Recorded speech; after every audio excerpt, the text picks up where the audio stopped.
It has been over a month since historic floods in South Africa's eastern province of KwaZulu-Natal made nearly 7,000 people homeless.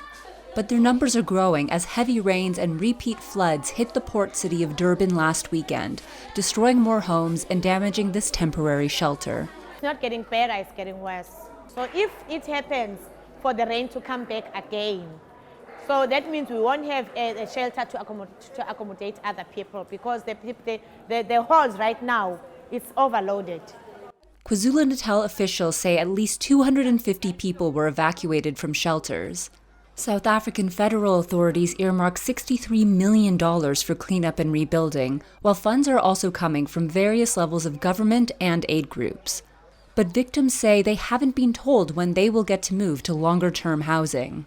We don't have another space. If we do, we will try by all means to escape to that place directly. We will not gonna go to a hall whereby you will sleep with many people. As far as we are here, because we don't have a choice, we don't have another places.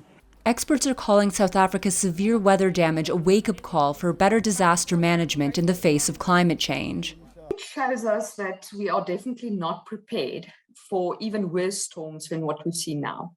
And to be clear, what climate change will do is it will shift these systems even more. So we need to be prepared for seeing what we saw on a more regular basis. So more often we will see these types of flooding. But experts say rebuilding from damage like South Africa's flooding is also an opportunity to safeguard from future extreme weather.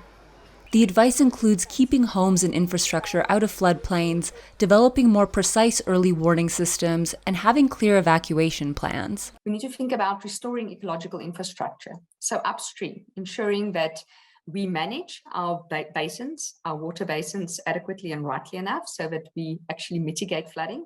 We also need to think about the vulnerabilities within communities. So things like addressing poverty, the systemic drivers of why people are locating on these high-risk spaces. Many of the South African flooding victims lived in informal settlements on city outskirts with poor infrastructure.